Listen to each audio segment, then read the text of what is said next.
ஒரு காலகட்டத்துல இந்த யோக பரம்பரையை, இந்த தியானத்தை, இந்த கலைகளை இந்த வேற மாதிரி சயின்ஸா பக்தியா அணுகாம சயின்ஸா அணுகணும்னு பெரிய ஒரு கூட்டம், பெரிய ஒரு வடிவத்துல நிறைய பேர் செயல்பட்டாங்க. இன்னொரு பக்கம் தியான லிங்கத்தை நான் வச்சே தீருவேன் அப்படின்னு சொல்லிட்டு பல முறையா ஒருத்தர் ட்ரை பண்ணியிருக்கிறார். இவங்க ரெண்டு பேரும் மைத்திரையா மாதிரி ஒரு சக்தியை கொண்டாந்து நிலைநிறுத்தி இந்த உலகத்துல சக்தி வாய்ந்த செயல் இந்த பூமிக்குள்ளே செயல்படுற மாதிரி ஒரு வேலை செய்யணும் அப்படின்னு ஆரம்பிச்சாங்க. அந்த வடிவம் எதை நோக்கியது அப்படின்னா, நல்லா ஞாபகம் வச்சுக்கோங்க, ஒருத்தர் தத்தை எடுத்துட்டு வந்து மைத்திரையான்னு சொல்லி தியானம் கிடைச்சு அவருக்கு எல்லா வேலையும் பண்ணிட்டாங்க. அவரே கலைச்சு போட்டு வெளியில வந்துட்டாரு. அப்ப அங்க என்னன்னா, ஒரு ஆன்மாவுடைய ஆசையை பிற ஆன்மாக்களை வைத்து ஒரு ஆன்மா நிறைவேற்றி கொண்டுச்சு. ஆனா அது சாதிச்சாச்சுதான், சாதிக்கல. அதே போலதான் இந்த தியான லிங்கங்கிறது அந்த ஆன்மாவுடைய பல நாள் ஆசை, இறைவனுடைய ஆசை அல்ல, இறைவனுடைய லட்சியம் அல்ல, இறைவனுடைய நோக்கம் அல்ல. பல நாள் ஒரு செயல் வடிவம் தடுக்கப்படுகிறது என்றால் எதற்காக தடுக்கப்படுகிறது? தஞ்சாவூர்ல பெரிய கோயில் இருக்கு. அந்த பெரிய கோயில்ல ஒரு பெரிய ஆவுடை, பெரிய சிவலிங்கம் இருக்கு. அந்த இதுல யாருக்கும் தெரியாது, அது என்னமோ பழமை வாய்ந்தது. ஒரு சுற்றுலா தொல்துறையில இருக்கிற ஆராய்ச்சி மையங்கள் மாதிரி யாரோ ஒரு சுத்தி பார்க்கறது, ஃபாரினர்ஸ் வந்து போட்டோ எடுக்கிறது, அந்த கலையை பார்க்கறதுன்னு இருப்பாங்க. ஒரு நுட்பமான யோகி போனான்னா தூங்கிட்டு இருக்க பேராற்றல் வெளியில வரும்.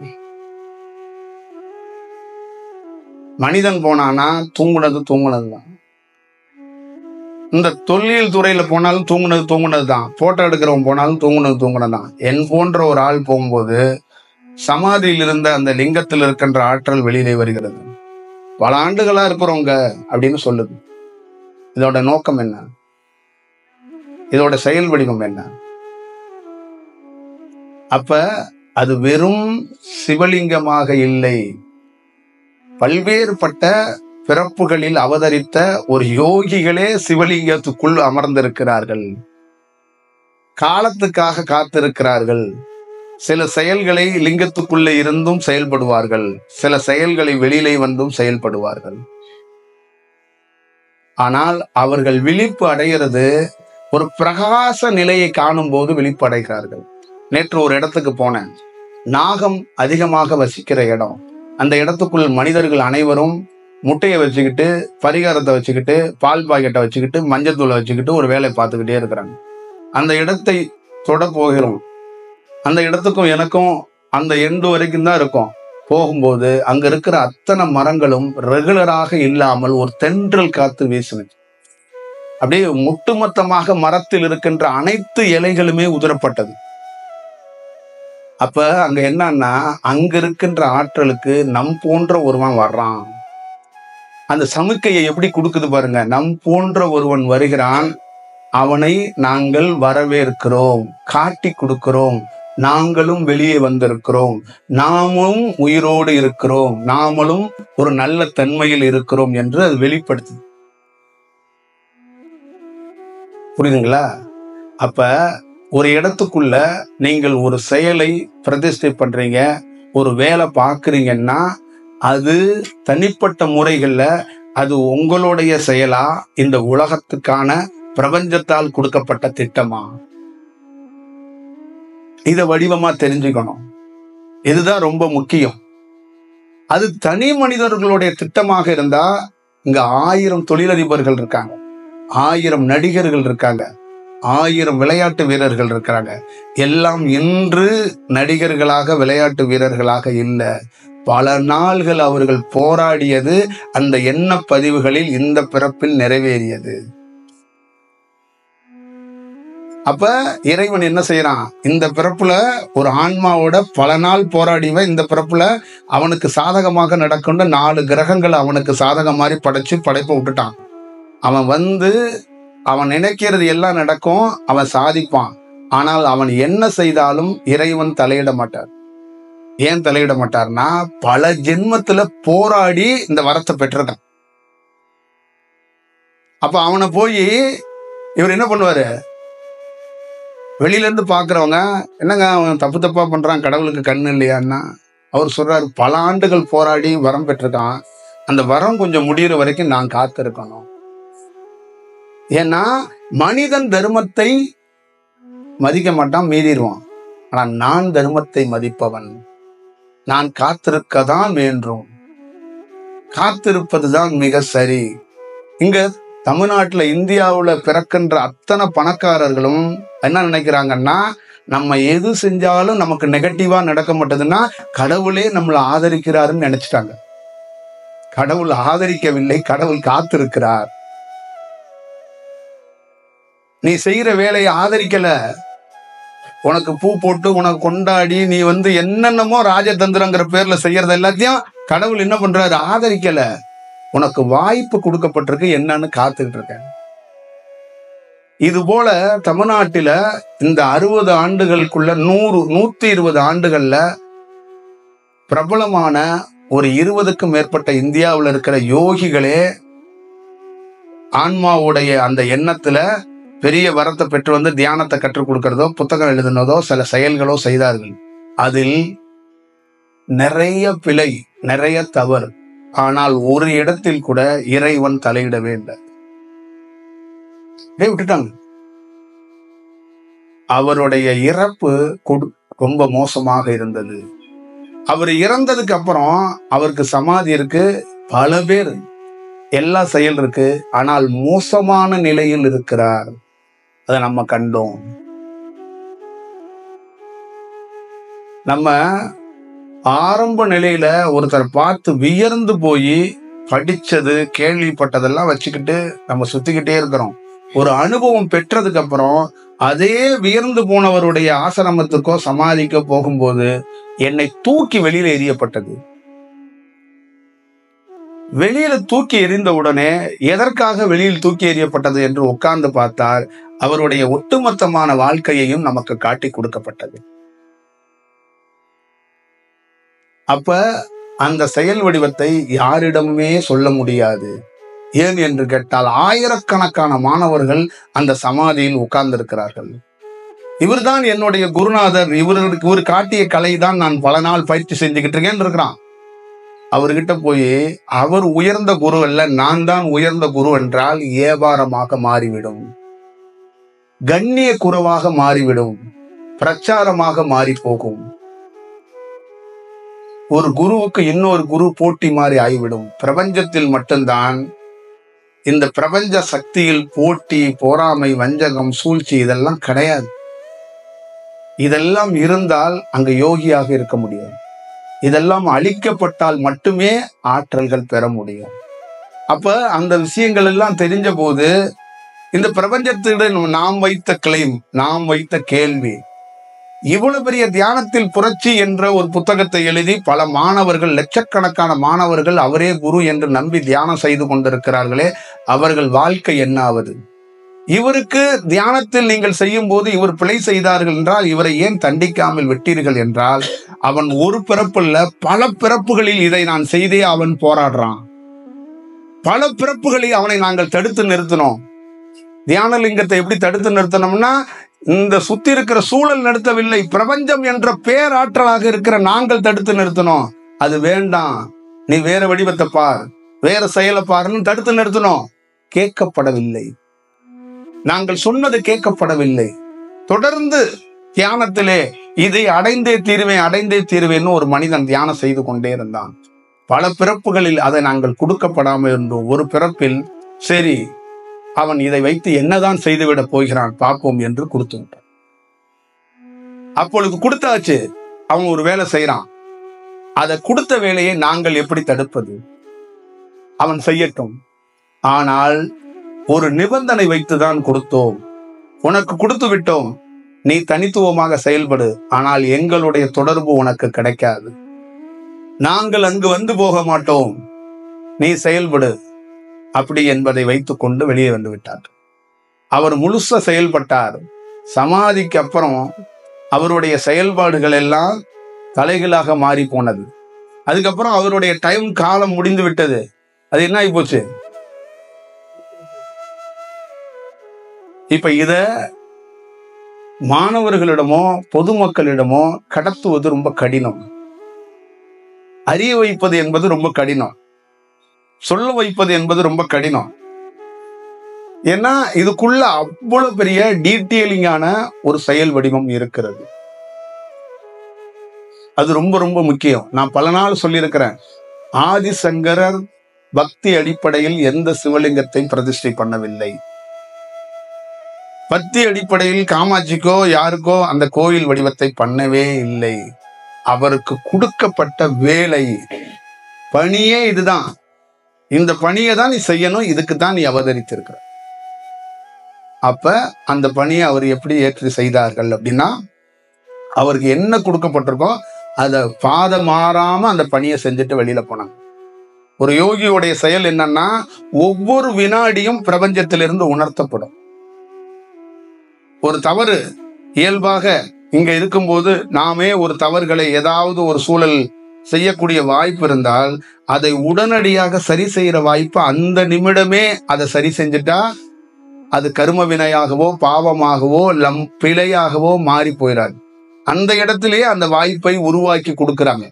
அப்ப ஒரு பேர் செயல் இருந்து வழிநடத்துவது, வழிகாட்டுவது என்பது இதுதான். அப்ப இந்த வகுப்புக்குள்ள உங்களுக்குள்ள இருந்து என்ன செயல் வடிவத்தை நாம் செயல் வடிவமாக இருக்கிறோம் என்றால், நீங்கள் குடும்பத்தையும் இந்த தியானத்தையும் 2 கண்களாக எடுத்து போங்க. உங்களுக்கு தியானத்துக்குள்ள இருக்கின்ற சில குழப்பங்களையோ சில முரண்களையோ களைய வேண்டிய பொறுப்புகள் சூட்சமத்தில் இருக்கின்ற குருவுக்கு இருக்கிறது. கடமையோடு கரெக்டாக ஒரு மாணவனை வழிநடத்த வேண்டிய பொறுப்பு அவருடையது இருக்கு. சில மாணவன் சாபம் பெற்றிருப்பான். 10 ஆண்டுகள் 20 ஆண்டுகள் நான் சொன்னேன்ல, அந்த மாதிரி குரு கிட்ட போய் உட்கார்ந்துட்டு அங்கிருந்து அவன் காட்டிலிருந்து ராமன் எப்படி வெளியில வந்தானோ, வந்து அவனுக்கு பட்டாபிஷேகம் பண்ணப்பட்டதோ, அந்த மாதிரி 20 ஆண்டுகள் சில இடத்துல சிக்கி தவிச்சவனுக்கு நல்ல ஒரு செயல் வடிவத்தை காட்டக்கூடிய வாய்ப்பு இருக்கும்போது, முதலில் அவனுக்கு என்ன செய்யப்பட வேண்டும் அப்படின்னா, அந்த தோஷத்திலிருந்து விடுபடுறதுக்கான வாய்ப்பை உருவாக்கி கொடுக்கணும்.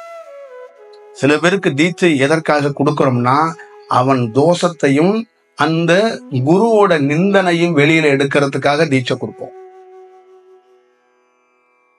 அடுத்தது உடலை சரி செய்யறதுக்காக தீட்சை கொடுப்போம். அடுத்தது அந்த பந்தத்தை பலப்படுத்திக் கொள்றதுக்காக தீட்சை கொடுப்போம். அடுத்ததாக அவன் தியான வடிவத்துக்கு பிரயாணிப்பதற்காக தீட்சை கொடுப்போம். இப்படி பல்வேறுபட்ட பிரிவுகள் ஒரு செயல் வடிவமாக இருக்கிறது. அதை நம்ம உணர்ந்து ஒரு வேலை செய்யணும். அப்ப உணராமல் நம்ம ஒரு வேலை செஞ்சா அங்க என்ன ஆகும்னா, எல்லோரும் இவ்வளவு பெரிய உழைப்பும் பயனற்று போயிடும். மனம் ஆசைப்பட்டவன் தலைவனாக இருக்கிறான், அதிகாரியாக இருக்கிறான். ஆன்மா ஆசைப்பட்டவன் என்ன பண்றான், மடாதிபதியாகவும் பெரிய பெரிய பெரிய பெரிய செயல் வடிவத்துக்குள்ளும் இருக்கிறான்.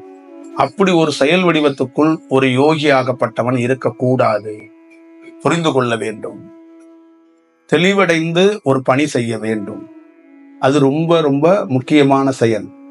அப்ப அந்த ஒரு இடத்துக்குள்ள ஒரு சிலையையோ ஒரு விஷயத்தையோ பிரதிஷ்டை பண்றோம்னா, அந்த பிரதிஷ்டை அந்த இடம் நம்மளுடைய லட்சியத்தை தாண்டி அதை இறைவனே இதை செய்ய சொன்னாரா?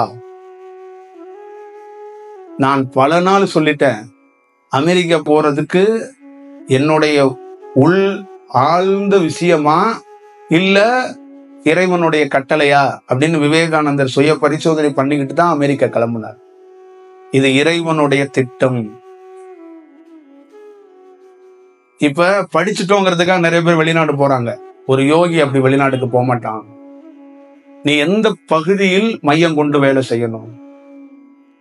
தென் கைலாயம் இந்த பக்கம் போ அகத்தியர்ன்னு சொன்னாங்கன்னா, அவருக்கு எல்லாத்துக்கும் ஒவ்வொரு பகுதியை மையமாக வைத்து சில பேர் பணி செய்யணும்னா அந்த பகுதிக்கு அனுமதியோட தான் உள்ள வருவாங்க. அந்த மாதிரி வெளிநாட்டுக்கு 4 பேர் அங்க பக்தர்கள் ரெடியா இருக்காங்க, சத்சங்கம் வைக்கலாம், வந்துருங்க, டிக்கெட் போட்டுறோம், உங்களுக்கு ஸ்பான்சர் பண்றோம்னு சொன்னாலாம் பிரபஞ்சத்தோடு தொடர்புல இருக்கிறவனால பிளைட்ல கால வைக்க முடியாது. அவனுக்கு எத்தனை கோடி கொடுத்தாலும் சரி, அந்த நாட்டோட தலைவனே அழைச்சாலும் சரி, அவன் வெளிநாட்டுல போய் ஒரு பணி செய்யணும்னா அனுப்புனாதான் போவான், இல்லைன்னா போக முடியாது. மீறி போனான்னா அவனிடம் இருக்கிற உயர்ந்த ஆற்றல் வெளியிலே வந்துவிடும். நீயா போய் மனிதர்கள் போடுற சாப்பாடை சாப்பிட்டுட்டு மனிதர்கள் கொடுக்குற காசை வாங்கிட்டு சுகவாசியா வந்து சேரு. நாங்க இந்த காடு மலைகள்லயே அறிவுகள் பக்கத்திலேயே உட்காந்துக்கிறோம்னு உட்காந்துக்கு. அப்புறம் என்ன பண்ணணும்? மணிக்கணக்கா உட்காந்து படிச்ச புத்தகத்துல இருக்கிற செயல்களை வச்சுக்கிட்டு பேசிக்கிட்டே கிடக்க வேண்டியதான். இப்படி எல்லாம் இருக்குங்கிறத ஒரு வடிவமா உங்ககிட்ட சொல்ல வேண்டிய காலமும் நேரமும் வந்திருக்கு. அதனால சொல்றோம். ஏன்னா இது ஒரு பெரிய மாற்றத்தை ஏற்படுத்திடும், ஒரு செயல் வடிவத்தை ஏற்படுத்திடும்னா, அங்க செயல் வடிவத்தை யாருன்னா உயர்ந்த தியானத்துல இருக்கிறாங்கல்ல, அவங்களுக்கு முதல்ல அது உயர்ந்த செயலை ஏற்படுத்தணும்.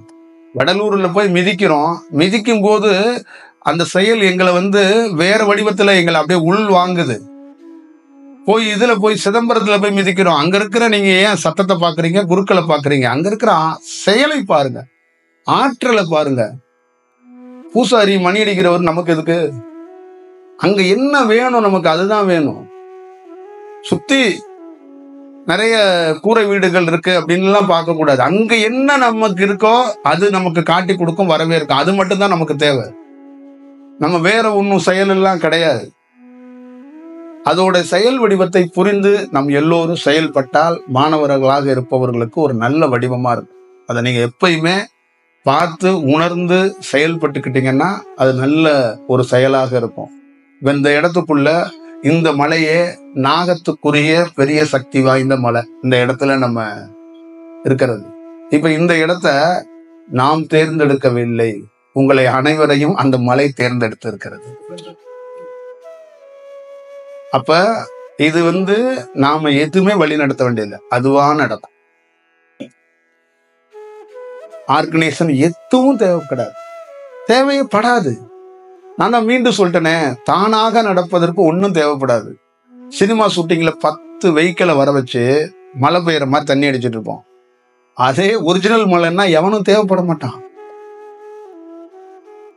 அதேதான் அந்த ஆர்கனைசேஷன், அந்த செயல், அந்த வடிவம்லாம் எங்க தேவைப்படுதுன்னா நம்மளுடைய செயல் வடிவத்தில் இருக்கிறதுனால தேவைப்படுது. இந்த பிரபஞ்சம் என்பது வேற வடிவத்துல பண்ணிடும். ஒரு பூக்காரனை தடுத்து ஆட்கொண்டு நேரடியா 2 கூடைய பூவை வச்சுட்டு போயிடுவான். ஒரு மல்லிகை கடைக்காரனை ஆட்கொண்டு 10 மூட்டை அரிசியை கொண்டாந்து இறக்கி வச்சுட்டு போயிடும். அதே போல சில மனிதர்களை அதுவே தேர்ந்தெடுக்கும். ஏழை பணக்காரன்னு இல்லை, அதுக்கு தெரியும், ஒரு செயல் வடிவமா தெரியும். இந்த வகுப்புக்குள்ள அதுதான். ஒரு இடத்துக்குள்ள நாம தேர்ந்தெடுக்கல, அப்ப அது தேர்ந்தெடுக்குது, அப்ப அனுமதி கொடுக்கறாங்க. அப்ப நம்ம ஒரு வகுப்பை அங்க நடத்துறதுக்கு ஒரு வாய்ப்பை உருவாக்குறோம். அப்ப அதுக்குள்ள இருந்து தனித்துவமா எதுவுங்கிறத தாண்டி இயற்கையாகவே அவர்களுக்கு இந்த மூலத்தையும் இந்த உள்ள இருக்கிற செயல் வடிவத்தையும் அதுவாகவே தெரிந்து கொள்றதுக்கு வாய்ப்பை உருவாக்குறதுக்கு என்னென்னலாம் பண்ணுவோமோ அதை நம்ம பண்றோம். இதுக்குள்ள எந்த மேஜிக்கு, எந்த செயல் வடிவமும் இல்லை. நிறைய பேர் கேட்டது, ஒரு பணம் வாங்காம எப்படி இதை சாத்தியப்படுத்த முடியும் அப்படின்னு தான் நிறைய பேர் கேட்ட ஒரு செயல் வடிவம். இதை எப்படி சாத்தியப்படுத்த முடியும்? எந்த செயலுக்கும் இறைவன் இந்த உலகத்துல எத்தனையோ அதிசயத்தை பண்ணியிருக்கிறார். யாரிடம் பணம் வாங்கி பண்ணதே கிடையாது. வரலாறுல ராமேஸ்வரத்துல குளிக்கிற கடல் உருவானது பணத்தால் உருவாக்கப்படவில்லை. அந்த கங்கை நீர் ஓடுகிற நீர் பணத்தால் உருவாக்கப்படவில்லை. நமக்கு பல மாவட்டங்களுக்கு வாழ்வாதாரமா இருக்கிற இந்த காவேரி நீர் எந்த முதலமைச்சராலும் உருவாக்கப்படவில்லை. இதெல்லாம் இயற்கையாக தானாக நிகழ்கிறது. அது ரொம்ப ரொம்ப முக்கியமான ஒரு செயல் வடிவமாக இருக்கிறது. அப்ப உங்களுடைய வடிவத்துக்குள்ள இருந்து புரிந்து அதை ஒரு நிதானமா எடுத்துட்டு போகும்போது உங்க லைஃப்ல வேற ஒரு மாற்றத்தை நீங்க பார்ப்பீங்க. அப்ப நீங்க வளரும் போதே தலைவனாக இருக்கக்கூடியவன் இந்த இயற்கையாக இருக்கக்கூடிய இதோட மையத்துக்குள்ளதான் நீங்க இணைஞ்சு பணி செய்யணும். ஒரு மனிதனோட இணைஞ்சு பணி செய்யறதெல்லாம் நிரந்தரம் அல்ல. நீங்கள் அதை ரொம்ப கஷ்டம், ரொம்ப ரொம்ப கஷ்டமான ஒரு சூழல். ஒப்பீடல் பண்ணி ஒருத்தரை கண்டுபிடிச்சு ஒருத்தரோட பயணம் பண்றது, ஒருத்தரோட போறதெல்லாம் ரொம்ப கடினம். ஆனால் முடிந்த அளவுக்கு என் போன்ற ஆட்களோ இல்லை வேற ஆட்களோ எது வெளிப்படுத்த முடியுமோ வெளிப்படுத்திட்டு போகும். அதுல வெகு சில ஆன்மாக்கள் கண்டறிந்து பிடிச்சிருது, வெகு சில ஆன்மாக்கள் கண்டறிந்தும் பிடித்தும் பிடிக்காத மாதிரி போயிருது. சில ஆன்மாக்கள் பிடிக்கவே பிடிக்காது. அதெல்லாம் இன்னும் பல ஆண்டுகள் வாழ போற ஆன்மாகவும் நீங்க தெரிஞ்சுக்கணும். அங்கேயே நீங்க என்ன டிசைட் பண்ணிக்கன்னா, பல பிறப்புகள் மனித பிறப்பு அதுக்கு காத்து இருக்குன்னு நீங்க தெரிஞ்சுக்கணும். அவ்வளவுதான் விஷயம். அது இன்னும் நிறைய பார்க்க வேண்டியது இருக்கு. அது பார்த்துட்டு பொறுமையா தான் வரும். அது நம்ம போய் டிஸ்டர்ப் பண்ணக்கூடாது.